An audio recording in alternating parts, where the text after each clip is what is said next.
오늘 읽을 말씀은 출애굽기 4장입니다. 모세가 대답하여 이르되 그러나 그들이 나를 믿지 아니하며 내 말을 듣지 아니하고 이르기를 여호와께서 내게 나타나지 아니하셨다 하리이다.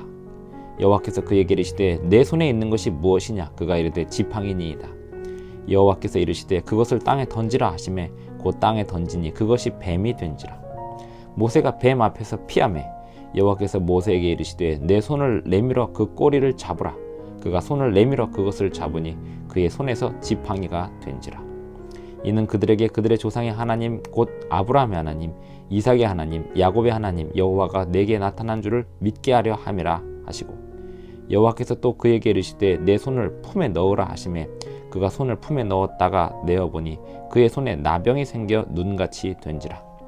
이르시되 내 손을 다시 품에 넣으라 하시매 그가 다시 손을 품에 넣었다가 내어보니 그의 손이 본래의 살로 되돌아왔더라. 여호와께서 이르시되 만일 그들이 너를 믿지 아니하며 그 처음 표적의 표징을 받지 아니하여도 나중 표적의 표징은 믿으리라. 그들이 이 두 이적을 믿지 아니하며 내 말을 듣지 아니하거든 너는 나일강 물을 조금 떠다가 땅에 부으라. 내가 떠온 나일강 물이 땅에서 피가 되리라. 80세가 된 모세, 그리고 그 모세를 이스라엘 백성들을 이집트, 애굽에서 구원하는 구원자로 부르시려는 하나님과 모세 토론을 하고 있습니다. 토론의 주제는 모세가 하나님의 말씀에 따라서 애굽에 가서 이스라엘 백성을 구원할 지도자가 될 수 있느냐, 이게 토론의 주제였습니다. 모세는 자기는 할 수 없다라는 주장을 했고 하나님은 할 수 있다라는 주장을 했습니다. 모세가 할 수 없다라고 하는 주장의 근거는 백성들이 자기를 믿지 않을 거다라고 하는 것입니다. 나이도 많이 늙었고 또 볼품없는 사람이 되었다는 것이죠. 40년 전에는 멋있었어요. 애굽의 왕자로서 군대 통솔할 수 있는 능력이 있었습니다. 언변이 뛰어났고 또 힘도 좋았습니다. 그런데 지금은 80세 할아버지가 다 되어서 사람들이 자기를 믿겠냐 이렇게 생각하면서 있던 자기에게 하나님이 이스라엘의 지도자가 되라고 하니까 나는 둘째 치고 사람들이 내가 하는 말을 믿지를 않을 겁니다 라고 주장을 하고 있습니다. 하나님이 이 모세에게 지도자 일을 맡기실 때는 하나님께서 행하시는 기적을 백성들에게 모세를 통해서 행하실 것이기 때문에 사람들이 모세를 믿을 것이다, 이렇게 하나님께서는 주장하고 계십니다. 이 모세가 사람들이 저를 믿지 않을 겁니다 라고 했을 때 하나님이 모세에게 너 손에 뭐 가지고 있냐 이렇게 물었습니다. 지팡이 가지고 있습니다. 그랬더니 그 지팡이를 던지라. 그 지팡이가 뱀이 됐어요. 그때 당시에 이 뱀은 굉장히 무서운 짐승이었죠. 지금도 물론 무섭지만 양떼를 지키는 목자들에게 뱀은 아주 성가신 짐승이었습니다. 그런데 목자에게 지팡이가 있을 때는 안심이 됐습니다. 왜냐하면 그 지팡이로 뱀을 때려잡을 수 있거든요. 그런데 지팡이가 없는 목자에게 뱀은 매우 위협적입니다. 그래서 모세가 피했습니다. 그런데 하나님께서 모세에게 말씀하시기를 그 뱀의 꼬리를 잡으라 했습니다. 뱀을 잡으려면 목을 잡아야 되죠. 꼬리를 잡으면 물리기가 쉽습니다. 그런데 하나님께서 지팡이를 뱀으로 만드셨기 때문에 그 뱀을 다시 통제하실 수 있는 하나님의 능력을 모세는 믿었고 꼬리를 잡았을 때 다시 지팡이가 되었습니다. 그래도 모세는 확신하지 못했습니다. 다시 하나님은 모세에게 너의 손을 품에 넣었다 빼라. 넣었다 뺐더니 손에 문둥병이 걸렸습니다. 불치병입니다. 낫지 않은 이 병은 저주받은 병이었습니다. 당시에는. 그리고 하나님께서 다시 그 나병을 낫게 하셨습니다. 이러한 기적이 백성들로 하여금 모세를 믿게 할 것이다 라고 하나님께서 말씀하고 있는 것입니다. 10절, 모세가 여호와께 아뢰되 오 주여 나는 본래 말을 잘하지 못하는 자니이다. 주께서 주의 종에게 명령하신 후에도 역시 그러하니 나는 입이 뻣뻣하고 혀가 둔한 자니이다. 두 번째, 사람들이 자기를 믿지 않을 것이다 라고 하는 주장을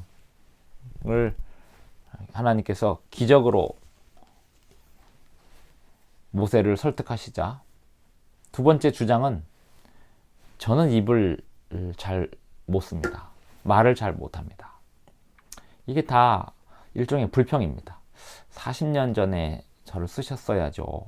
애굽에서 그렇게 힘 있을 때 그때 제가 할 수 있었는데 지금 너무 늦은 거 아닙니까? 하나님의 때를 사람이 헤아릴 수 없습니다. 하나님이 적당하시다고 하는 때는 사람이 이해하지 못하고, 사람이 적당하지 못하는 때는 하나님의 때가 아닌 경우가 언제나 있습니다. 여호와께서 두 번째 모세의 주장에 대하여 여호와께서 이렇게 말씀하십니다.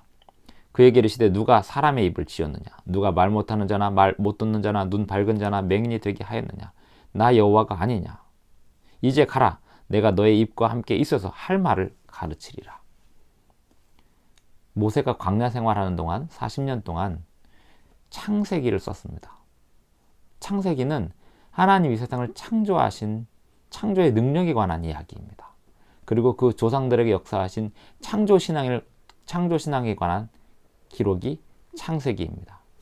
그런데 그 창세기를 기록한 모세가 하나님의 창조의 능력을 기록을 했음에도 불구하고 자신의 입과 자신의 눈과 자신의 귀를 만드신 하나님, 뱀을 만드시고 그 뱀을 지팡이로 바꾸실 수 있는 그 하나님의 능력을 눈으로 보고서도 주님, 저는 말을 잘 못합니다. 보낼 만한 자를 보내소서. 이렇게 이야기하고 있습니다. 안다는 거하고 그것을 믿는 거하고 다릅니다. 그리고 안다는 거하고 정말 아는 거가 다릅니다.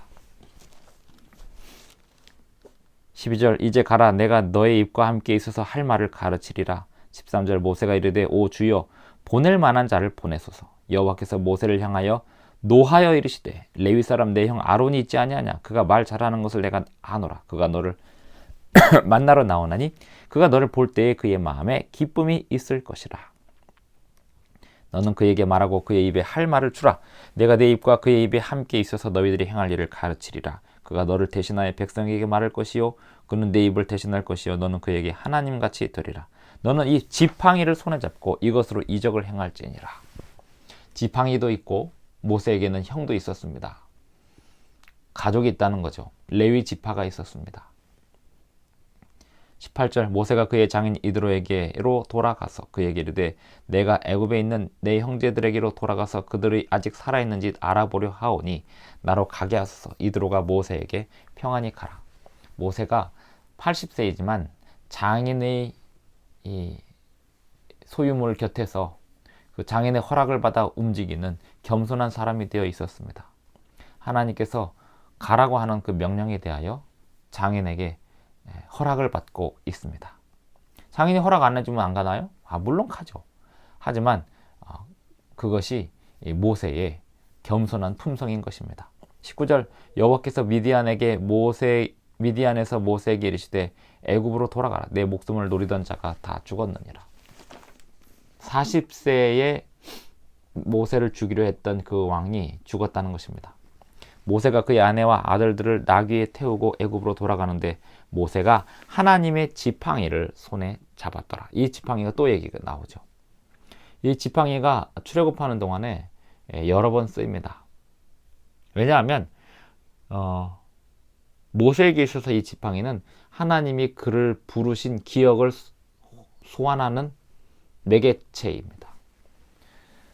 뱀을 만들었다가 그 뱀을 다시 지팡이로 만드신 그 하나님의 행하신 일에 대한 그 기적을 끊임없이 기억하는 것. 하나님이 자기에게 부르신 그 부르심을 끊임없이 기억하는 것. 모세가 그 지팡이를 들고 있을 때마다 항상 그 기억을 붙들고 살아야 했습니다. 하나님의 지팡이, 모세가 가지고 있던 평생의 이 목자로서의 지팡이였지만 이제는 그 지팡이가 하나님의 지팡이가 되었습니다. 여호와께서 모세에게 이르시되 내가 애굽으로 돌아가거든 내가 너의 손에 준 이적을 바로 앞에서 다 행하라. 그러나 내가 그의 마음을 완악하게 한즉 그가 백성을 보내주지 아니하리니. 하나님이 모세 바로의 마음을 완악하게 하여서 그가 백성을 보내주지 않는다고 해요. 그런데 나중에 읽어보면 바로가 자기의 마음을 완악하게 하였다라고 하였습니다. 하나님 모세에게 이렇게 말씀하신 이유가 무엇일까요? 바로의 마음 내가 다 내 손바닥 안에 있다, 그런 이야기입니다. 하나님 사람의 마음을 일부러 강팍하게 하지는 않으셔요. 하지만 하나님이 그 사람에게 다가갈 때, 그리고 기적을 베풀 때 그 사람이 더 강팍해질 것을 아셨습니다. 그래서 사람의 마음을 미리 아시는 하나님께서 그 바로의 마음이 완악하게 될 것이다 라고 미리 모세에게 말씀하시는 이유는 모세가 당황할 필요가 없다라고 하는 것입니다. 하나님이 다 예언하시고 예측하시고 예견하고 계시기 때문입니다. 22절, 너는 바로에게 이르기를 여호와의 말씀에 이스라엘은 내 아들 내 장자라. 하나님은 당신의 백성을 한 명의 아들처럼 생각하십니다.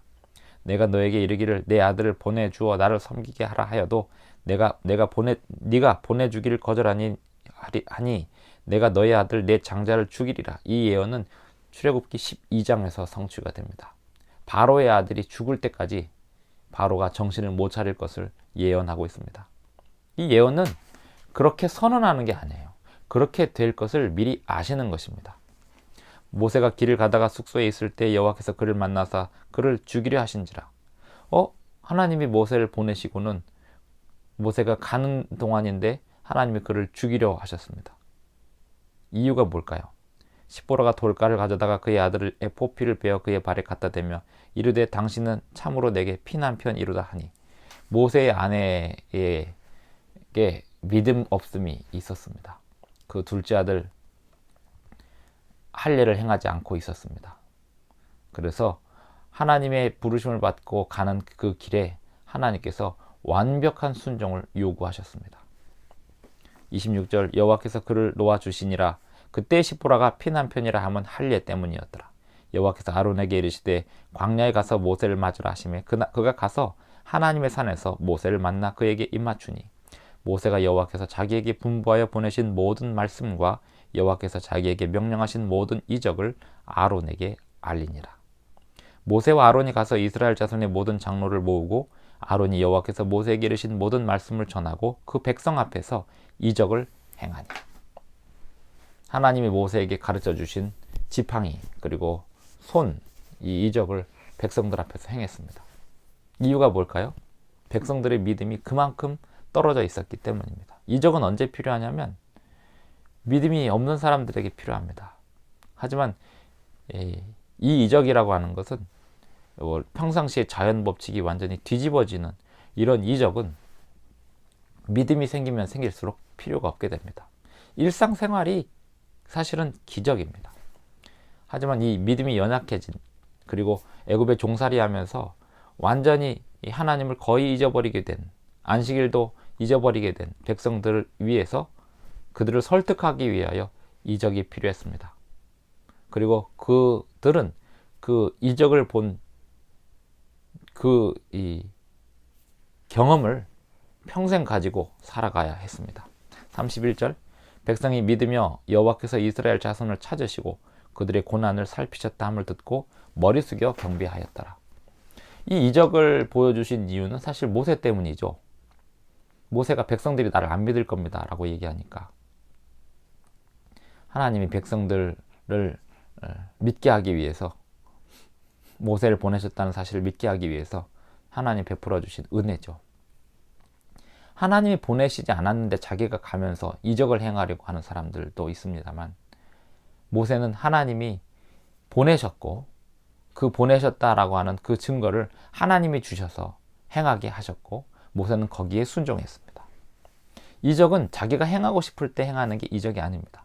하나님이 행하고 싶으실 때 행하도록 명령을 받은 사람이 하나님이 원하시는 때에 행하는 게 이적입니다.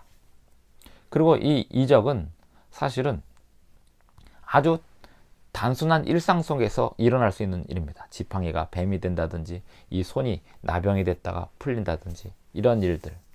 마찬가지로 진짜 이적은 사람의 품성이 변화되는 것입니다. 하나님이 지팡이를 뱀으로 변화시키는 일을 하셨지만 바로의 마음을 성화시키는 일은 하지 않으셨습니다. 왜일까요? 그것은 바로 스스로가 사람이 해야 될 선택이기 때문입니다. 그런 점에서 이적주기의 이정은 사람의 성품이 변화되는 것입니다.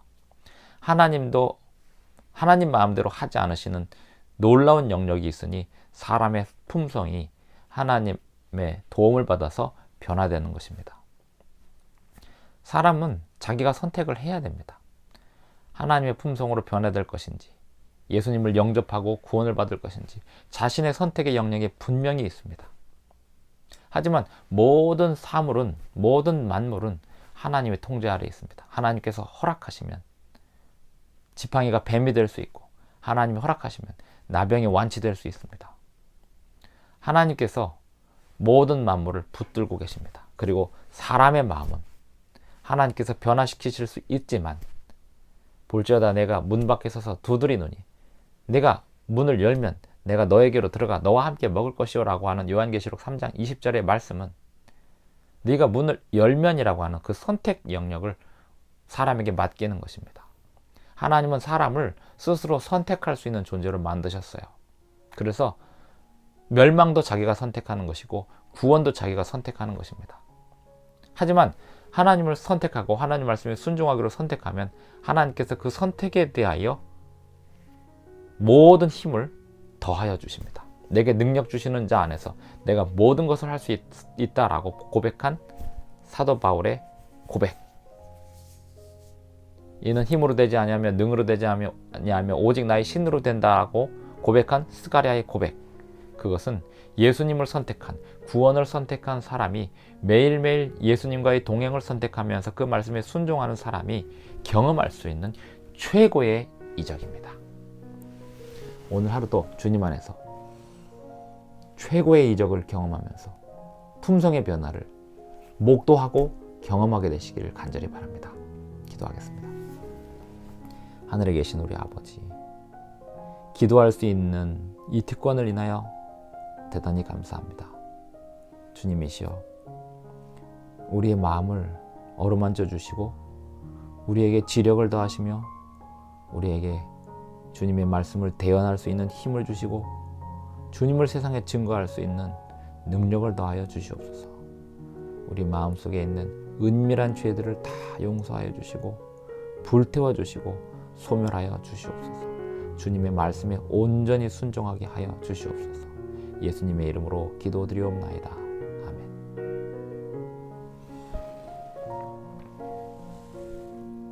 오늘도 끝까지 시청해 주셔서 대단히 감사합니다. 행복한 하루 되십시오.